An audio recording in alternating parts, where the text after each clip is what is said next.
Oke, selamat pagi semua. Kita akan melanjutkan kuliah kita dengan topik rancangan percobaan. Sebelumnya, sebelum kalian UTS, Bapak belum memberikan materi tentang rancangan acak lengkap. Tapi di sini Bapak akan menjelaskan secara umum dari kedua jenis rancangan percobaan tersebut, rancangan acak lengkap atau RAL, kemudian rancangan acak kelompok atau RAK. Itu akan Bapak simpulkan di sini. Untuk itu, mari kita ikuti. Di kali ini Bapak akan memulai dari definisi, kemudian istilah-istilah yang berkaitan dengan rancangan percobaan, kemudian konsepnya, kemudian kedua jenis dari rancangan percobaan, ada RAL, ada RAK. Kemudian untuk definisinya, definisi dari rancangan percobaan itu adalah kajian mengenai penentuan kerangka dasar kegiatan pengumpulan informasi terhadap objek yang memiliki variasi berdasarkan prinsip-prinsip statistika atau ilmiah. Jadi di sini kan kita ingin mengumpulkan nilai variasi atau nilai keragaman. Jadi makanya nanti akan ada unsur dari rancangan percobaan, misalnya ada ulangan, ada pengacakan. Itu merupakan dari komponen dari rancangan percobaan. Kemudian hubungan antara metode ilmiah dan metode percobaan. Metode ilmiah adalah studi terhadap kebenaran yang diatur oleh pertimbangan logis. Sementara metode percobaan adalah salah satu metode ilmiah dalam pengumpulan data empiris untuk memperoleh pengetahuan baru atau mendapatkan sesuatu hasil atau solusi dari suatu permasalahan yang akan diteliti. Jadi hubungannya adalah metode percobaan itu adalah bagian dari metode ilmiah, karena metode ilmiah itu mempunyai unsur-unsur yang banyak sekali. Jadi salah satunya itu adalah metode percobaan. Kemudian istilah-istilah yang berhubungan dengan rancangan percobaan, ada percobaan. Apa yang dimaksud dengan percobaan? Yang berarti kita melakukan sesuatu penelitian untuk mendapatkan untuk mengetahui misalnya respon dari perlakuan kita terhadap objek penelitian. Kemudian ada rancangan, jadi kita mendesain suatu kerangka penelitian supaya penelitian tersebut dapat berjalan dengan baik dan sesuai dengan yang diharapkan. Kemudian perlakuan atau treatment, jadi sesuatu yang kita berikan pada objek penelitian. Jadi kita ingin mengetahui pengaruh dari perlakuan kita ini terhadap objek penelitian kita supaya kita mendapatkan data atau kesimpulannya. Jadi misalnya kita ingin mengetahui pemberian pupuk A, pupuk B apakah berpengaruh signifikan terhadap pertumbuhan tanaman padi misalnya. Jadi seperti itu. Kemudian ada ulangan, ini merupakan komponen dari rancangan percobaan. Jadi ulangan itu adalah prosedur yang sama yang terjadi lebih dari sekali dalam suatu percobaan. Jadi supaya kita mendapatkan nilai keragaman, jadi harus ada ulangan. Jadi kalau tidak ada ulangan, tidak ada nilai keragaman dan kita tidak dapat memperoleh nilai rata-rata simpangan baku. Jadi harus ada ulangan. Kemudian variabel atau ubah, variabel itu adalah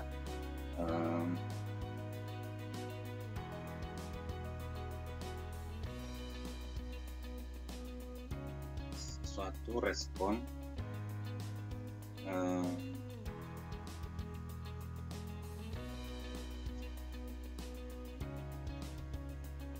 jadi variabel itu adalah komponen dari penelitian, di mana terdiri ada variabel bebas atau independen, kemudian variabel terikat atau dependen. Jadi kalau variabel bebas itu adalah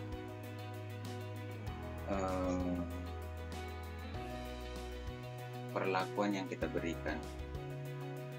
Sejumlah gejala atau faktor atau unsur yang menentukan mempengaruhi munculnya respon penelitian. Respon penelitian itu apa?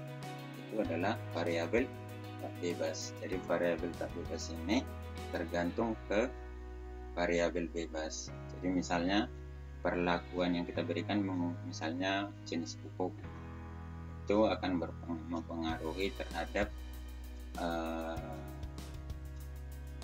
produktivitas padi, atau misalnya tinggi batang, jumlah daun, itu yang disebut dengan variabel tak bebas. Jadi produktivitas tanaman itu sebagai variabel tak bebas. Kemudian perlakuan yang kita berikan, jenis pupuk, dosis pupuk, itu adalah variabel bebas. Jadi kita bebas menentukan di situ. Tetapi untuk produktivitasnya tanaman padi tersebut kita tidak bebas. Itu merupakan respon dari perlakuan yang kita berikan. Kemudian variabel sampingan itu adalah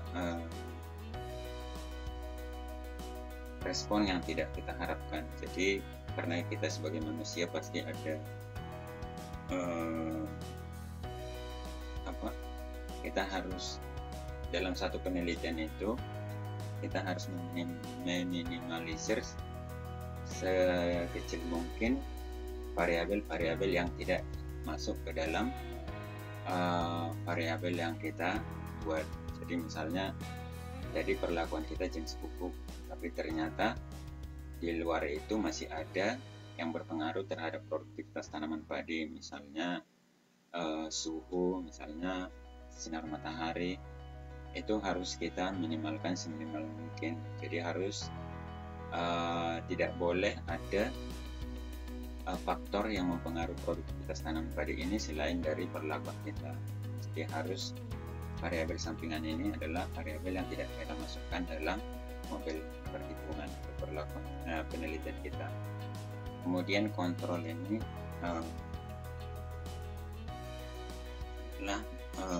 sebagai ini bisa kontrol positif dan kontrol negatif. Jadi ini untuk membandingkan perlakuan kita dengan yang tanpa perlakuan. Jadi supaya apakah benar-benar perlakuan yang kita berikan itu berpengaruh terhadap tanaman atau tidak berbeda nyata dengan kontrol. Jadi nanti untuk menguji hipotesis kita itu kita akan melihat kontrol ini apakah ada perbedaan yang signifikan atau yang nyata dengan yang perlakuan. Jadi kalau tidak ada perbedaan berarti kita menerima A0, tidak ada pengaruh. Tetapi kalau berbeda signifikan berarti kita menerima A1 atau berpengaruh. Kemudian galat ini adalah biasa disebut error. Jadi karena kita sebagai manusia pasti mempunyai error, kesalahan. Jadi misalnya data yang kita ambil atau kita kumpulkan itu tidak real secara tidak benar-benar sama dengan data di lapangan. Jadi pasti ada perbedaan. Jadi ini makanya pasti ada galat perhitungannya. Jadi contohnya untuk pengamatan tinggi batang padi. Jadi kalian mengukur tinggi batang padi itu misalnya 50 cm, padahal secara real tanaman padi itu tingginya 51 cm. Jadi ini ada perbedaan 1 cm. Itu yang disebut dengan galat. Kemudian pengacakan. Jadi ini juga adalah unsur dari rancangan percobaan. Jadi harus ada pengacakan supaya tidak terjadi supaya tidak terjadi bias dari hasil. Jadi kita tidak ada subjektivitas terhadap unit pengamatan kita itu. Jadi semua mempunyai kesempatan yang sama. Unit pengamatan kita itu memperoleh kesempatan yang sama untuk perlakuan kita. Kemudian unit percobaan berarti semua, misalnya kita melakukan pengamatan di satu petak lahan sawah, berarti itu unit percobaan. Kemudian kalau kita melakukan pengamatan di satu sungai atau satu akuarium, itu merupakan unit percobaan. Tapi kalau unit pengamatan adalah komponen dari unit percobaan itu. Misalnya kita melakukan pengamatan padi di satu petak, berarti satu batang padi itu merupakan unit pengamatan. Kemudian kalau di akuarium misalnya kita mengamati ikan di akuarium, berarti unit pengamatannya adalah satu ekor ikan. Kemudian hal-hal yang perlu dalam melakukan percobaan. Jadi ada beberapa yang harus kita perhatikan dalam melakukan percobaan. Yang pertama itu apa yang menjadi tujuan percobaan. Jadi setiap kita melakukan penelitian, pasti kita harus mempunyai tujuan. Jadi kalau tidak ada tujuan, ngapain kita melakukan penelitian? Jadi tujuan percobaan itu harus ditulis secara jelas, dapat berbentuk pertanyaan, hipotesis yang hendak diuji atau pengaruh yang hendak diuji. Kemudian apa yang menjadi perlakuan? Jadi metode atau prosedur yang akan diterapkan kepada unit percobaan. Kadang-kadang sederhana, kadang-kadang berupa kombinasi. Kemudian struktur perlakuan tidak terstruktur, beberapa perlakuan baru dengan kontrol, semua kombinasi dua faktor, ada yang faktorial dan non faktorial. Kemudian metodenya bisa berisi penjelasan bagaimana menerapkan perlakuan ke dalam unit percobaan dan apa yang dilakukan sampai seluruh pengukuran diambil. Bisa dilakukan oleh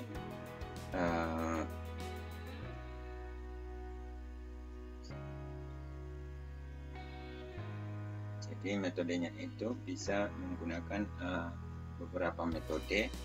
Nanti untuk metode teknik sampling, kemudian analisis data, itu ada berbagai macam. Jadi ini harus diperhatikan.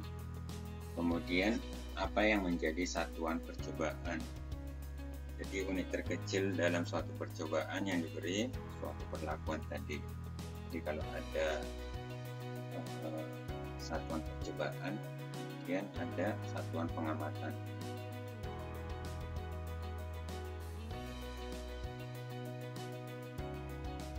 Kemudian apa yang menjadi satuan pengamatan? Ukuran apa yang akan dicatat? Jadi misalnya tanaman padi tadi bisa tinggi batang padi, jumlah daun, kemudian lebar daun, itu menjadi ukuran atau variabel terikat atau variabel dependen. Kemudian apa rancangannya? Jadi rancangannya tadi untuk kali ini kita bisa menggunakan rancangan acak lengkap dan rancangan acak kelompok. Karena kedua ini ada sedikit perbedaan. Kemudian justifikasi untuk rancangan ulangan. Jadi setiap rancangan itu ada ada kriteria yang harus kita penuhi. Jadi misalnya ulangan semakin kecil ulangan berarti standar hasil yang dia akan diperoleh tidak seakurat apabila ulangannya lebih banyak. Jadi itu hal-hal yang harus kita perhatikan. Kemudian pengacakan. Jadi pengacakan ini harus benar-benar dilakukan supaya tidak terjadi bias dalam mendapatkan hasil percobaan. Kemudian rencana. Jadi harus direncanakan supaya tidak terjadi kesalahan dalam melakukan percobaan. Kemudian analisis statistik yang diusulkan. Jadi Jadi ada banyak jenis analisis statistik. Nanti bisa kita pilih satu analisis yang akan kita gunakan, kemudian kita interpretasi data. Kemudian konsep rancangan percobaan. Jadi di konsep rancangan percobaan itu ada disebut dengan data. Tapi data itu adalah bahan mentah yang perlu diolah untuk menghasilkan informasi, baik data yang bersifat kualitatif maupun kuantitatif. Jadi fungsi data itu adalah untuk memberikan informasi tentang karakteristik atau perilaku suatu fenomena populasi yang akan kita kaji. Jadi kita memberikan perlakuan untuk mengetahui respon objek penelitian kita terhadap perlakuan kita. Kemudian responnya itu yang merupakan data kita atau variabel terikatnya. Misalnya tadi produktivitas tanaman padi. Kemudian jenis datanya itu bisa kualitatif dan bisa kuantitatif. Jadi kalau kualitatif dia misalnya tidak bersifat numerik, tetapi kalau kuantitatif biasanya bersifat numerik. Kalau kualitatif itu misalnya jenis padi A, padi B, padi C, kemudian jenis pupuk yang kita gunakan A, B. Tetapi kalau yang data kuantitatif itu biasanya numerik, misalnya produktivitas, kemudian dari produktivitasnya itu misalnya pelipatannya 10 cm, 20 cm, kemudian dosis penggunaan pupuk misalnya 10 gram per misalnya 1 meter persegi, kemudian 20 mg. Jadi seperti itu yang disebut dengan data kuantitatif. Jadi itu untuk konsepnya. Kemudian masuk ke jenis rancangannya. Yang pertama itu rancangan acak lengkap.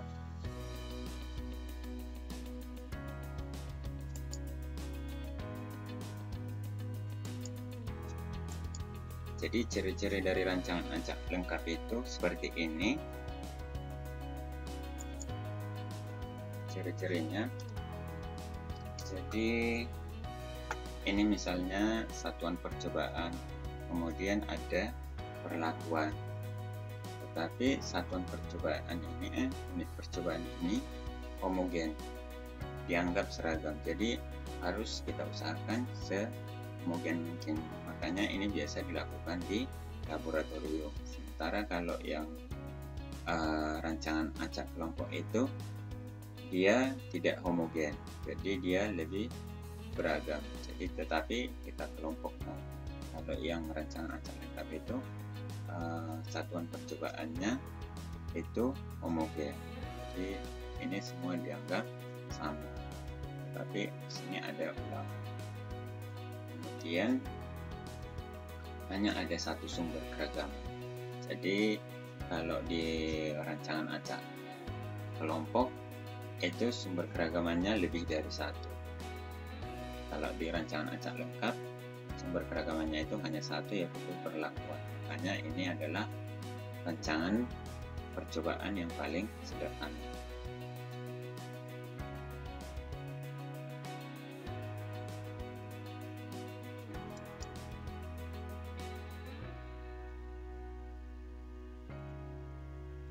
Ini latar belakang penggunaan RAL.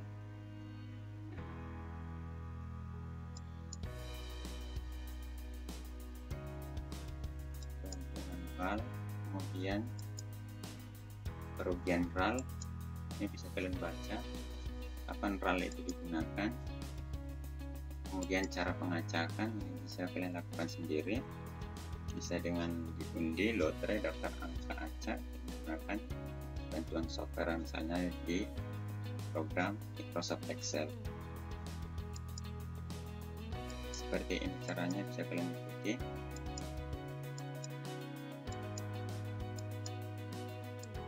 setelah diacak kemudian kita susun kembali. Jadi pengacakan harus kita susun kembali.